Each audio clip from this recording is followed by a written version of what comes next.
سے جڑا ہے 9 مئی کا معاملہ، اور عمران خان نے کہا ہے کہ اس حوالے سے جوڈیشل کمیشن جلد بننا چاہیے۔ بین الاقوامی رد عمل بھی بڑا سخت آیا ہے ان سزاؤں کے حوالے سے جو کہ فوجی عدالت نے 9 مئی کے ملزمان کے حوالے سے سنائی ہیں۔ سب سے پہلے تو جو ہم نے دیکھا کہ یورپین یونین کا رد عمل آیا۔ یورپین یونین نے تشویش کا اظہار کرتے ہوئے کہا کہ شہری اور سیاسی حقوق کے بین الاقوامی معاہدے ICCPR کے تحت ان فیصلوں کو ان ذمہ داریوں سے متصادم دیکھا جا رہا ہے جو پاکستان اس معاہدے کا پابند ہے۔ ICCPR کے آرٹیکل 14 کے مطابق ہر شخص کو ایسی عدالت میں منصفانہ اور عوامی ٹرائل کا حق حاصل ہے جو آزاد، غیر جانبدار اور مجاز ہو، اور اسے مناسب اور مؤثر قانونی نمائندگی کا حق حاصل ہو، اور فوجداری مقدمے میں دیا گیا کوئی بھی فیصلہ منظر عام پہ لایا جائے گا۔ اس کے بعد برطانیہ حکومت کا بھی رد عمل آیا۔ برطانیہ پاکستان کی خود مختاری اور قانونی عمل کا احترام کرتا ہے، فوجی عدالتوں میں سویلینز کا ٹرائل شفافیت، آزادانہ جانچ پڑتال اور منصفانہ ٹرائل کے حق کو مجروح کرتا ہے۔ برطانیہ حکومت پاکستان سے سیاسی اور شہری حقوق کی عالمی ذمہ داریوں کی پاسداری کا مطالبہ کرتا ہے۔ امریکی رد عمل میں کہا گیا ہے کہ امریکہ کو اس بات پر گہری تشویش ہے کہ 9 مئی 2023 کو کیے گئے احتجاجی مظاہروں میں ملوث ہونے پر ایک فوجی ٹرائبونل نے پاکستانی شہریوں کو سزا سنائی ہے۔ ان فوجی عدالتوں میں عدالتی آزادی، شفافیت اور مناسب طریقہ کار کی ضمانتوں کا فقدان ہے۔ امریکہ پاکستانی حکام پر زور دیتا ہے کہ وہ پاکستان کے آئین کے مطابق منصفانہ ٹرائل کے حق کا احترام کریں۔ تو یہ رد عمل آیا ہے فوجی عدالتوں کی سزاؤں کے حوالے سے۔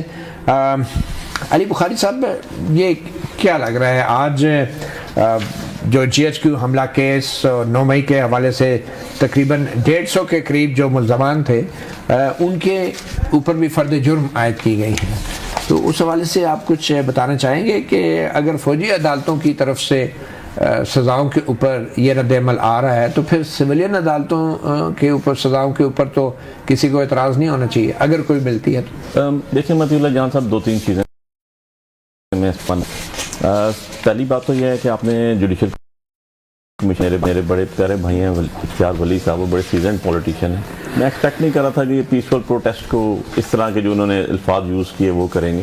9 مئی کی واقعی پیسفل 9 مئی کے دیکھیں اس میں بھی 2 چیزیں آپ کو میں عرض کروں۔ 9 مئی کو کسی نے بھی اچھا نہیں کہا، ہر بندے نے کنڈیم کیا اس کو۔ اب بات یہ ہے کہ 9 مئی میں جو لوگ ملوث تھے ان کا سٹیٹس ہو رہا ہے، اور جو بے گناہ لوگ اندر گل سڑ رہے ہیں ان کا سٹیٹس ہو رہا ہے۔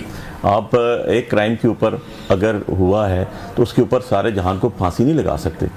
فار ایگزامپل 2021 میں فرانس میں بہت بڑے احتجاج ہوئے مہنگائی کے اوپر، 1100+ تھانے آگ لگا دیے گئے۔ کیا انہوں نے اپنے لوگوں کو ہینگ کر دیا؟ نہیں، جو لوگ ملوث تھے جن کے ایویڈنس تھی ان کو انہوں نے۔ لیکن برطانیہ میں جس رفتار سے عدالتوں نے سزائیں سنائی ہیں، برطانیہ میں رائٹس ہوئے تھے، اس کا بھی حوالہ دے رہے ہیں۔ میں وہ بھی دے رہا ہوں، میں کیپٹل ہلز کا بھی دے رہا ہوں کہ یار امریکہ میں بھی اتنی بڑی چیز ہوئی، بہت بڑا ہوا، ان کی ہسٹری میں فرسٹ ٹائم ہوا، اس میں بھی جو لوگ مین کلپریٹس تھے ان کو سزا دی گئی، باقیوں کو نہیں دی گئی، لیکن اس کے اندر کورابوریٹو پیس آف ایویڈنس تھا۔ اب بات یہ ہے کہ میں تو اس پہ خود وکیل ہوں، اوپن پروسیجر تھا، سیویلین کورٹ تھی، اور سب سے بڑی بات یہ ہے کہ جتنا بھی یہ انسیڈنٹ ہوا اس کی جو جگہ بتائے گی جہاں پر یہ وہاں پر CCTV فوٹیج موجود تھی، اور وہ CCTV فوٹیج کہیں بھی ریکارڈ کا حصہ نہیں ہے۔ سو بات یہ ہے، اور that was in the custody of, اب وہ کسی مثل میں تو اس میں خود وکیل ہوں، تو یہ جب چارج کی آپ نے بات کی تو اس پہ ہم نے 265D کی اپلیکیشن دی تھی کہ یار جج صاحب یہ جو لوگ بے گناہ ہیں جن کے خلاف چارج لگا ہوا ہے اور جو آپ لگا رہے ہیں چارج، جو ایلیگیشن ہے وہ پروو نہیں ہو رہا، ان کا اس کے ساتھ تعلق نہیں ہے۔ فار ایگزامپل شاہ محمود قریشی صاحب 9 مئی کو تو آغا خان ہاسپٹل کراچی میں تھے، ان کی وائف کا آپریشن تھا۔ عمران خان صاحب جو ہیں وہ تو جیل میں اس میں تھے، کسٹڈی پولیس میں تھے، کیونکہ میں خود مل کے آیا تھا، 3 لوگ ہم گئے تھے ملنے کے لیے ان کو اس time. He was in the custody, H11 میں IG آفس کے ساتھ ان کو رکھا ہوا تھا، اس میں بیرسٹر گور تھا، میں تھا اور خواجہ حارث صاحب تھے، ہم 3 لوگ مل کے آئے تھے ان کو، تو وہ تو تھے ہی اندر۔ اب بات یہ ہے کہ ہم نے چارج فریم کیا، but some of the other وہ ایک اینٹی ٹیررسٹ کوڈ کے اندر چل رہا ہے، اوپن ٹرائل ہو رہا ہے، آپ کے پاس بھی چارج شیٹ اٹھائی ہوئی ہے، آپ کے پاس بھی پڑی ہے۔ اب جو 18th امینڈمنٹ آئی نا متی اللہ جان صاحب، اس کے بعد ایک سیکشن ایڈ ہوئی تھی 10A فیئر ٹرائل کی۔ اب فیئر ٹرائل مجھے بتا دیں جو اندر سزا ہوئی ہے اس میں چارج شیٹ کی طرح ہے، باقی چیزیں آپ فوجی عدالتوں میں سویلین شہریوں کے ٹرائل کیا ہے؟ ذرا ان سے پوچھتا ہوں، ان کی بات پہ تبصرہ ضروری ہے کیونکہ انہوں نے میری بات کو ایک کانٹیسٹ میں بات کی۔ مجھے یہ بتائیے کہ اگر یہ کہتے ہیں Imran Khan was in custody, وہ جیل میں تھے، اگر وہ جیل میں تھے تو